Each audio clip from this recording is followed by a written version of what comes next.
እንደው ሴትነቴ ምንድን ነበር የሚለው ዘፈኑ መሰላችሁ? መግደርደሪ እኮ ነው እንደ ሴትነቴ ትላለች ሄርሜላ ከረሜላ። ሰላም ጤና ይስጥልኝ። በመላው ዓለም ለምትገኙ የዘህራ ዩቲዩብ ቤተሰቦች እንዴት ናቸው? ደህና ናቸው ወይ? ሰላም ፍቅር አብዝቼ ለእናንተ ተመኘው። አሁንም በአዲስ ቪዲዮ ብቅ አልኩላችሁ። እንግዲህ የሄርሜላ ቪዲዮ እጅግ በጣም አነጋጋሪና ሰውን አንቀስቃሽና አባባል እየተደረገ ይገኛል። በተለይ ቲክቶክ ላይ የለቀቀችው ቪዲዮ ላይ እንደዚህ ሄርሜላ ራቆትሽን ይህን ያክል ሰውነትሽን አርክሰሽ ለምን ሚዲያ ላይ ትወጫለሽ? ልብስሽን አስተካኪ ያሉ ብዙዎቻቸው እየተራገሙ እየተሳደቡ ይገኛሉ። አንዳንዶቻቸው ደግሞ የሄርሜላ አድናቂዎች ጎበዝ እንደዚህ ነው ከአብርሃም ህይወት ወጥተሽ የራስሽን ህይወት እንጆይ ማድረግ እጅግ በጣም ጥሩ ነው እያሉ እየመከሯትም ይገኛል ማለት ነው። በእኔ በኩል አብዛኛው ሰው በዚህ ቪዲዮ ላይ ትኩረት የሰጠውና ትኩረት የሳበው ነገር የሆዷ ነገር ነው። ያ ሆዷ በጣም ገፍቶ እንደገና አሁንም እንደ ቦርጭም አይባልም፣ እንደ ቦርጭ አይደለም። ልጅ አቀማመጥ እንዴት ነው ልጅ የወለዳችሁ ታውቃላችሁ ማለት ነው። ቢያንስ 4 ወር 5 ወር ምናምን ገደማ ሲሆን እንዴት እንደሚሆን ማለት ነው ሆድ ማለት ነው። እና ቀጥታ እንደዚህ ሲዳ አይመጣም። ለማንኛውም እሷም ደግሞ አርግዛ ነው ወይ እርግዝና እውነት ነው ወይ? እና ደግሞ ሌላ ቀን ለምን ሆዷ አልወጣም? ለምን ዛሬ በተለይ እንደዚህ ወጣ?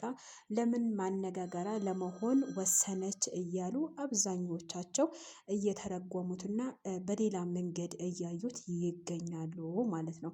ነገር ግን እኔ አንድ ነገር ላስታውሳችሁ፣ የሰውን ህይወት ማሸማቀቅ እና ደግሞ ሰውን በደስታው ቀን እንደዚህ አይነት ንግግሮች ባለመናገር ብትቆጠቡ ባይ ነኝ። እና ሄርሜላ እንኳን ተወለድሽ። በዚህ አጋጣሚ እንግዲህ አዲስ ህይወት አዲስ ምዕራፍ ለመጀመር ተዘጋጅታ ተነስታለች። ሄርሜላ ይገባታል። ሀቂቃ በጣም ራሷን እስከ መስጠት ድረስ ራሷን እስከ መጉዳት ድረስ ደርሳ ነበረ በአብርሽ ምክንያት። አብርሽ ሩታንም ሆነ ሄርሜላም ሆነ አሁን ፍቅር ዩቲዩብም ሆነ በእርግጠኝነት ከህይወታቸው አብትቶ እና ሌላ ሴት እንደሚያመጣ 100% እርግጠኛ ሁኝ የምናገረው ነገር ማለት ነው። እና ሄርሜላ አንቺ ከአብርሽ በላይ ወንድ ይገባሻል። በጣም ጎበዝ፣ በጣም ጀግና፣ በጣም ታታሪ፣ በጣም ጎበዝ ነሽ። እና ደግሞ በአንዳንድ ልጆች ምክንያት ወይም ደግሞ በአንዳንድ ዩቲዩበሮች ወይም ደግሞ በአንዳንድ ነገር ቲክቶክ ላይ በለቀቅሽው ቪዲዮ ላይ እጅግ ብዙ ሰው አስቆጥተዋል። አንደኛ በልብስሽ፣ ሁለተኛ ደግሞ ዛሬ በልደትሽ ቀን ሆድሽ እንዴት ሊወጣ ቻለ? ምን አስገብተሽበት ነው? እያሉ በጣም እየተዋከቡ ይገኛሉ ማለት ነው። በሄርሜላ ልደት ቀን ምን ተፈጥሮ ነው? በምን ምክንያት ነው ሆዷ የወጣው? በምን ምክንያት ነው እንደዚህ የለበሰችው? ለምን እንደዚህ ለበሰች? የሰው አለባበስ በአለባበስ አይደለም የሚገመተው ማለት ነው። አንድ ሰው አሁን ምሳሌ እኔ የፈለኩት ነገር ብለብስ የፈለኩት ነገር ባደርግ በአለባበስ አልገመትም፣ በራሴ ነው የምገመተው ማለት ነው። አንድ ሰው በአለባበስ የሚገመት ከሆነ ማንኛውም ሰው በአለባበሱ እንገምተው ነበረ ነው። ስለዛ መሆን ያለበት ነገር በሰው ህይወት ላይ ባትገቡ። ለምን በቃ አላቅም፣ እኔ እንጃ ምን ማለት እንዳለብኝ አላቅም። ነገር ግን መሆን ያለበትና መሆን የሌለበት ነገር ሰው ኦኬ ደስተኛ ሆኖ ካረገው ያ ሰው ደስተኛ መሆን ደስተኛ ህይወት የሚኖረው ከሆነ ደስተኛ ካረገው የራሱ ምርጫ ነው እንጂ ያደረገው የእናንተ ምርጫ አይደለም። እና ሰው ግዴታ እናንተ ያላችሁት ልብስ ወይም ደግሞ እናንተ ያደረጋችሁት ነገር አድርጉ ወይም አድርጌ ልትሉ አትችሉም።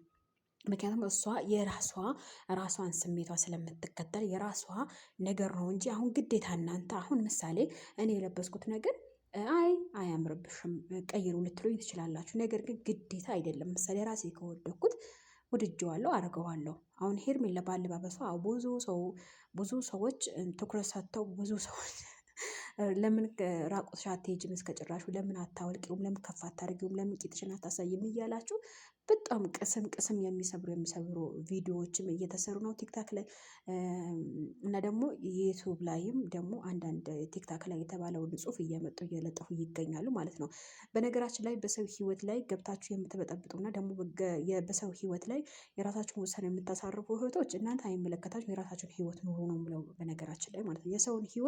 የሰውን ኑሮ የምትኖሩ እሷ ናት እንጂ እናንተ አይደላችሁም ማለት ነው።